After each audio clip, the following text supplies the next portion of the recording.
Muy buenos días, soy el doctor José Miguel Gaona y esto es La Reunión Secreta.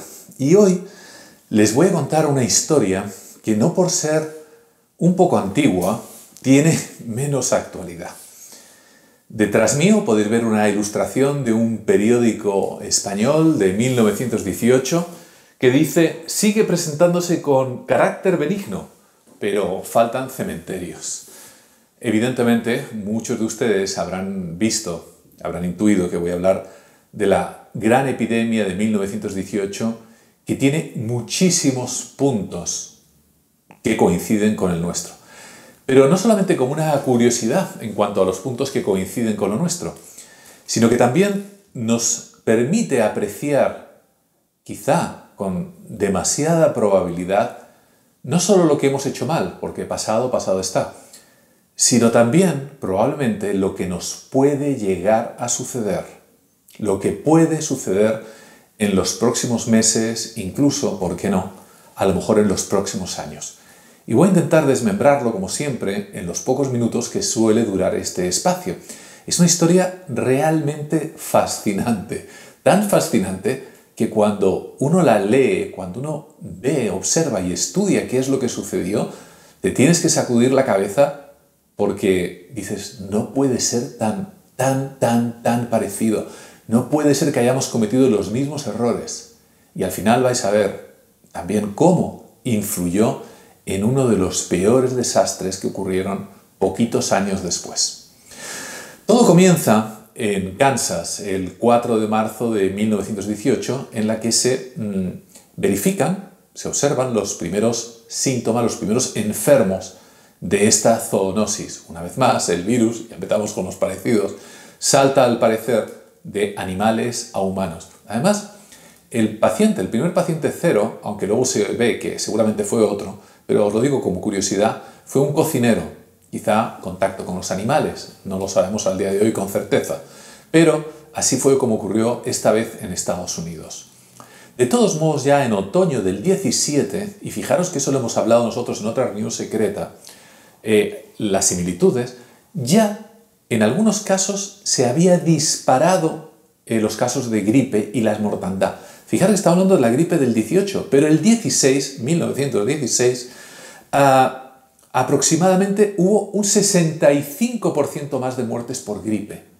Es decir, que aunque traemos del 18, 2 años antes ya estadísticamente había unas anomalías importantes. ¿Recordáis el otro día en la reunión secreta cómo hemos observado que el último año y también el anterior, el 2019-2018, había unas anomalías estadísticas que nos pueden hacer suponer, aunque se necesita más investigación, en la orientación de que, bueno, quizá este coronavirus, esta enfermedad transmisible, quizá del COVID-19, quizá sea más antigua de lo que nos creemos, o por lo menos que comenzó a azotarnos hace ya a lo mejor también un par de años.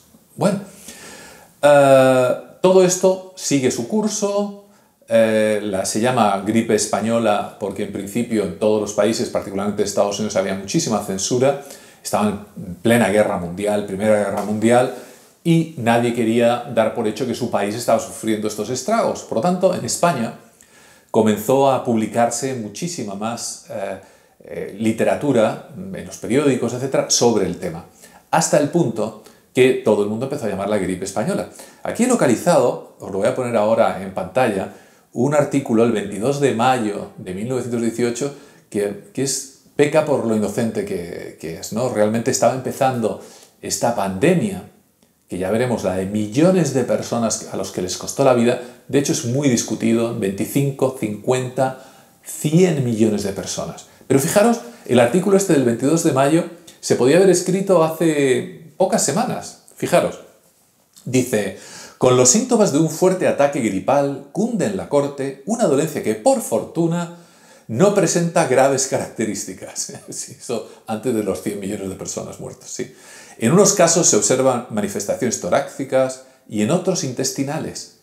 Y la indisposición desaparece al cabo de 4 o 5 días. Al principio los enfermos padecen fiebre, vómitos, diarrea, muy parecido, muy parecido a lo de hoy. Bueno, dice que a atacado a los cuerpos de correos, a los carteros, la casa de socorro, bla, bla, bla. Y echan la culpa, muy interesante, a las obras del metro, del subsuelo, que al remover alcantarillado, pues se suponía que todas las bacterias, todos los bichos, ¿no?, en un momento pues podían contaminar a la ciudad, cosa que no fue así, evidentemente. Y finaliza el breve artículo. Fijaros que esto es pocos momentos antes, por así decirlo, de la gran hecatombe, ¿no? Parece que la inmunidad se consigue a poca costa, mediante las sencillas precauciones que consisten en no ingerir frutas, legumbres crudas ni ensalada. De hecho, pensaban que el origen de esta gripe era más bien una bacteria. Y os digo como curiosidad que existe una bacteria muy conocida, el Haemophilus influenzae, influenza, que la achacaban a esta bacteria, que era justamente la culpable, ¿no?, de este desaguisado. Evidentemente era un virus. Bien, y hasta ahora no existe serio motivo de alarma porque la enfermedad, aunque molesta, no ha determinado ninguna defunción. Qué inocentes, ¿verdad? Pobrecitos. No sabían lo que se les venía encima. Y al igual que ha sucedido en España y en muchos otros países, ¿no?, empezó una gran campaña, que sobre todo en Estados Unidos, en aquel entonces, cuando ya, eso sí es verdad, que estaban con el agua al cuello. Empezaron a aparecer fotografías, dibujos para recomendar el tema de las mascarillas, lavarse las manos, el tema de los negocios abiertos o cerrados, el de los deportes, es decir, idéntico a las cosas que estamos viendo todos los días en la tele. Bueno, la cosa fue más o menos como os podéis imaginar, pero de repente, y eso es otra similitud también, cuando toda esta historia había pasado ya la primera ola, que prácticamente ni se hablaba de ello, de esta primera pequeña ola, resulta que en el puerto de Brest, en el verano del 18, comenzaron a aparecer casos en los que los pacientes, soldados que venían de Estados Unidos para participar en la guerra, enfermaban con suma facilidad. Al parecer el virus mutó. Otra clave que tenemos que tomar en consideración. Esperemos que no, pero el desastre que vino después fue justamente por una mutación del virus. Llegó a tanto la desgracia entre los soldados, además de ambos bandos, de todos los bandos, porque era una guerra mundial, que por ejemplo en algún barco como el George Washington, de 500 soldados que iban en el barco, llegaron a fallecer 70 durante la travesía. Es decir, muchos llegaban ya prácticamente moribundos o literalmente muertos. En la segunda gran oleada, y os recuerdo, por establecer estos paralelismos, que nosotros estamos en esta primera, y ojalá que no exista la segunda, tampoco podemos darla por supuesto, ¿no? Pero tampoco podemos dejar de pensar en ello y no prepararnos por si acaso ocurre. En esta segunda oleada, a partir de finales de agosto, septiembre, fue cuando ocurrieron, agárrense, el 75% de las muertes. No fue en la primera. Otro dato a tomar en consideración al día de hoy. Esto puede sonar muy antiguo, pero los virus no entienden ni de hemerotecas de los periódicos ni de antigüedades. Están ahora mismo entre nosotros. Bien. Entonces, de repente en Filadelfia, a finales de septiembre, cuando todavía estaba la cosa entre Pinto y Valdemoro, no se sabía qué es lo que iba a pasar el 28, alguien tuvo la brillante idea de, para recolectar dinero para la guerra, para los soldados, para el gobierno, para los bonos, hacer una marcha, una gran marcha, en la principal avenida en Broad Street. En Broad Street se llegaron a juntar aproximadamente un montón de miles de personas. Se cuenta que cerca de 200.000 personas. No solo eso, sino que al igual que sucedió, por ejemplo, en grandes ciudades en España y en otros sitios también de Sudamérica, con otro tipo de marchas, reuniones, partidos de fútbol, etc., la gente se iba moviendo de un sitio a otro. A Filadelfia fue mucha gente, por ejemplo, de Boston, soldados a desfilar, etcétera, etcétera. Bueno, y días antes, y esto es otro dato importante, el responsable de sanidad, un tal Frank Krusen, ignoró todas las alarmas. Todas. ¿Os suena, verdad? Dijo que prácticamente no iba a haber contagiados. ¿Veis que lo siento, pero que es realmente es tan similar que pone la carne de gallina?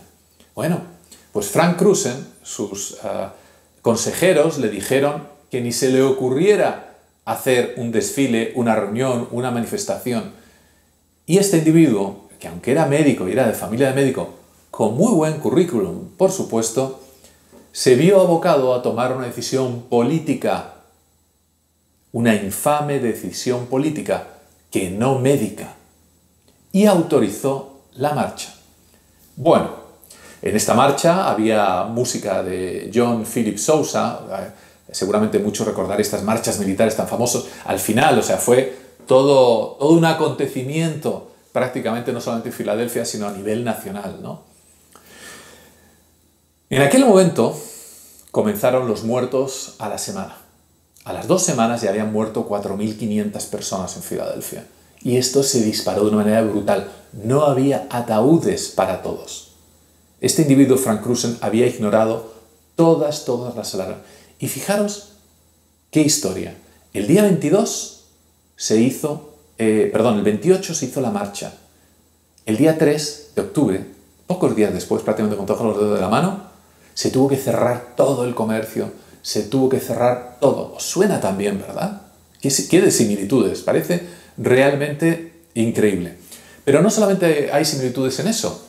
Los periódicos, uno de ellos sobre todo el Philadelphia Inquirer, decía públicamente, cuando intentaban muchos consejeros de tipo médico, científico, llevar esto a buen puerto, decir, oye, tenemos que cerrar todo, no puede haber manifestaciones, decía, no.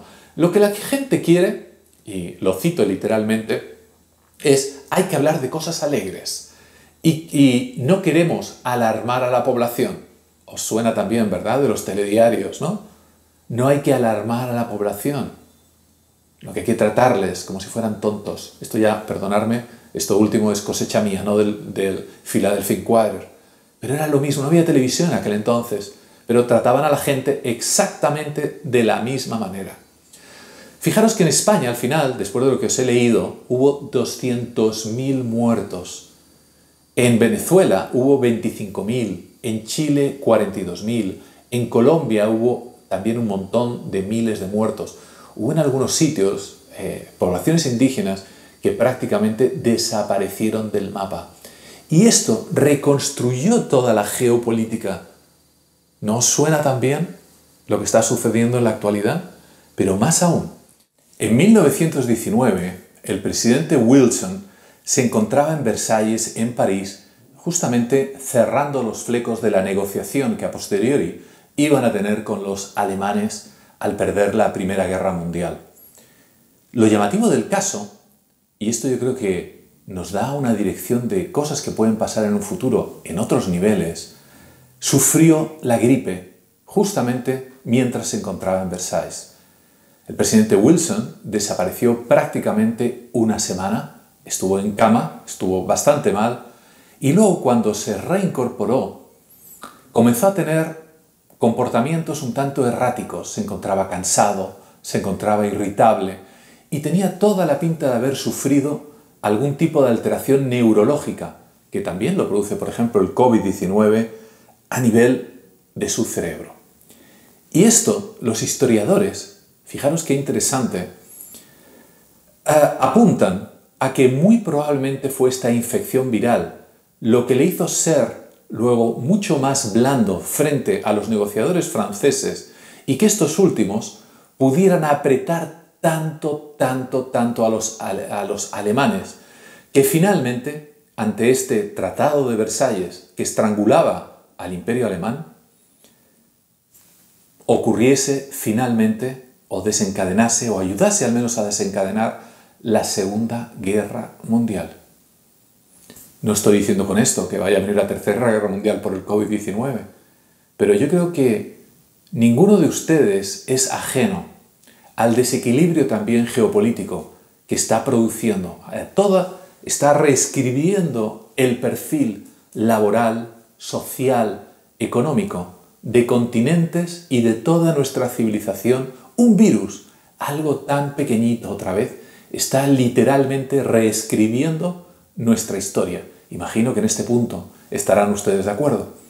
Así que habéis visto a lo largo de estos pocos minutos todos estos enormes paralelismos, pero no solamente ya como una curiosidad, sino también lo que supuso para nuestros ancestros y cómo influyó luego en el desarrollo de multitud de acontecimientos.